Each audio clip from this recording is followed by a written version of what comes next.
Guys, good morning. So today is Tuesday and kami lang ni Alicia dito sa bahay ngayon kasi si Daddy ay nandito pala si Daddy pero natutulog siya and si Kuya is nasa school. So update lang is wala pa din.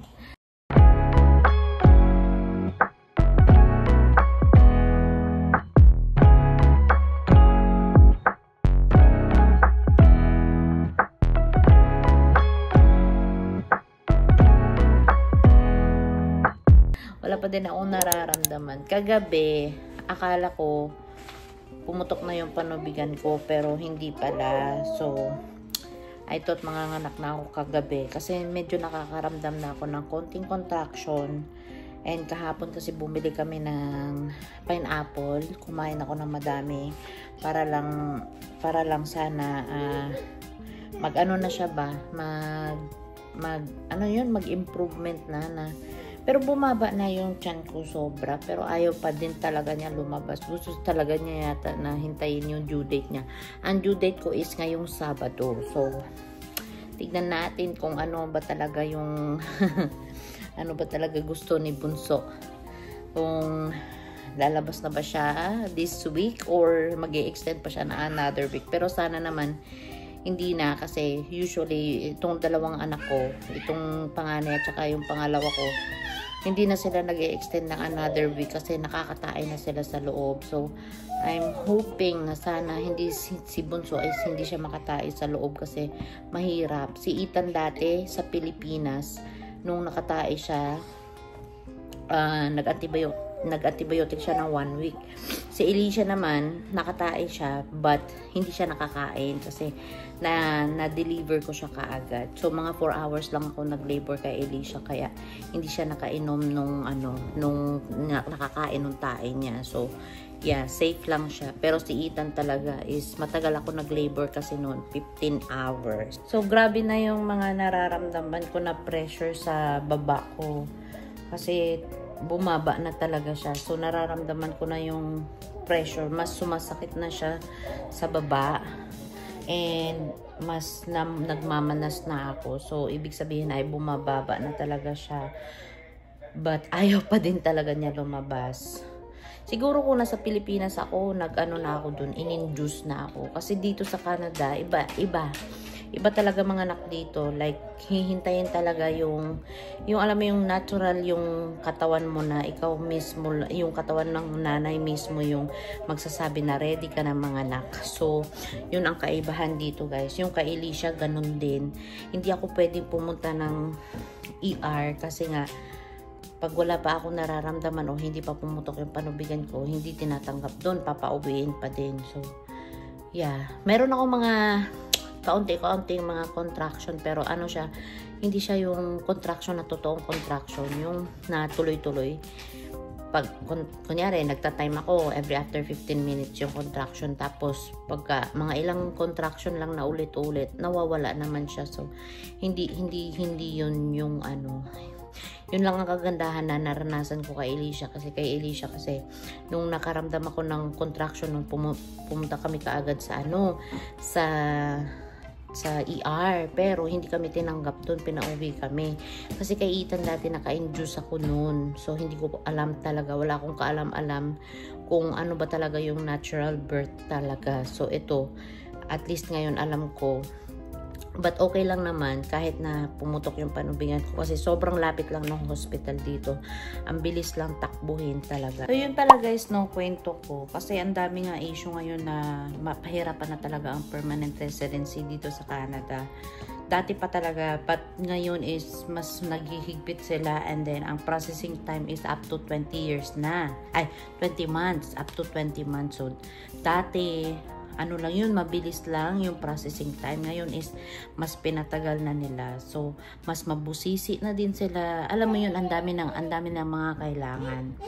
So, hindi ko alam kung bakit ganon. But, sabi ko talaga sa asawa ko, if ever na eligible na kami mag-apply ng Canadian citizenship, mag-a-apply na kami. Hindi pa kasi kami eligible kasi kaka 3 years lang namin dito. And ang requirement kasi ng Canadian citizenship is kailangan may certain hours na, certain days na ilang days na kami naka-stay dito sa Canada, but then hindi kami abot pa nun kasi yung counted naman yung pagiging temporary worker ko at saka yung pagiging student ni husband. But kung sabihin natin is 1 year yung pagiging student or 2 years, ang count lang dun is 1 year lang. So hindi siya buo talaga na kumbaga 3 years na kami dito, 3 years na din yung count. Hindi.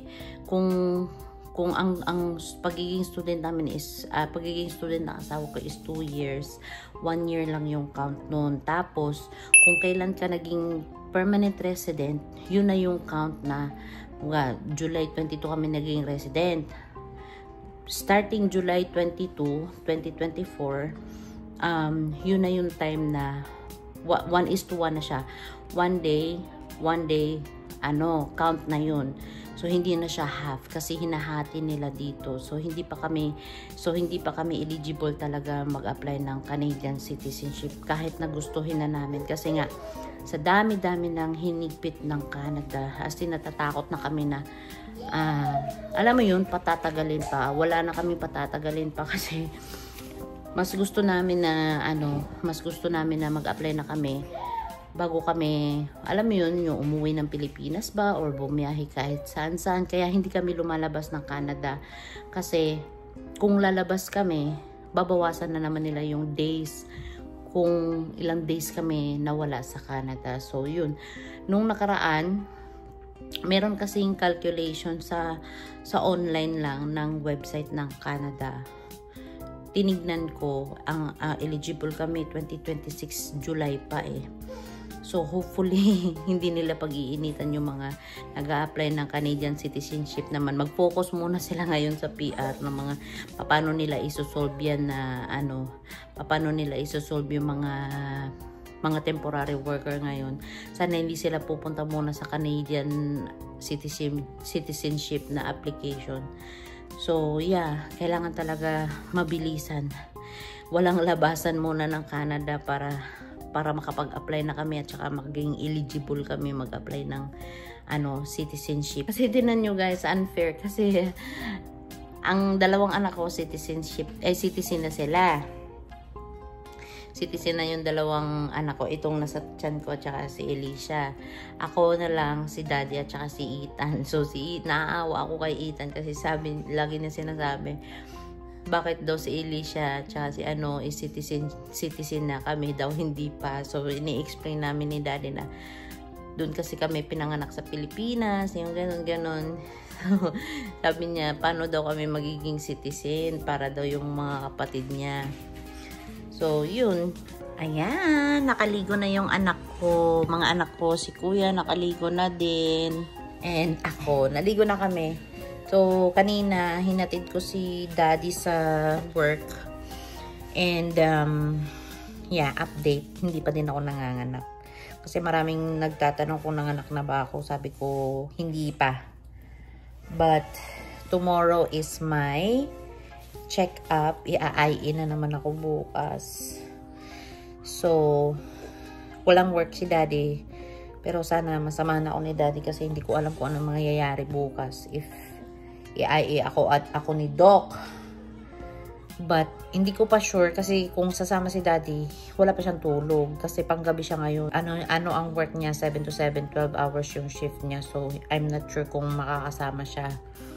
But, hopefully makakasama kasi nga, pag i-IE ako, hindi ko alam kung anong mangyayari. Alam mo yun, kung pumutok ba panubigan or may mangyayari, mga ganun. And tomorrow is, susunduin ko din si Daddy. Susunduin ko siya bukas sa work niya. Kasi hindi siya nagdala ng car. Kasi sobrang lamig. Kawawa yung sasakyan daw pag kawawa yung sasakyan pag sa umaga. Nahihirapan umandar. Kasi walang black heater yung isang sasakyan namin. Kailangan pa namin pakabitan ng black heater yun. And ang due date ko talaga is ngayong Sabado pa. 39 weeks pa ako. Mahigit. Ngayong Sabado, magpo-40 weeks ako. So, sana hindi nalalagpas si Bunso next week kasi ang hirap na. Mahirap na talaga. Nahihirapan na ako. sana ay magko-cooperate yung anak ko. And then, kinakabahan din ako kung hindi siya gumagalaw, kaya lagi ko siyang ginigising. But yeah, pag-pray nyo ako guys ha, pag-pray nyo ako na magiging successful yung yung delivery, okay lahat, okay yung anak ko, okay ako, and magiging okay ang lahat. Alam mo yun, kasi syempre, pag manganganak tayo, yung isang paa mo nasa hukay na. So, just pray for me. Yun lang ang hinihiling ko guys, pray for me.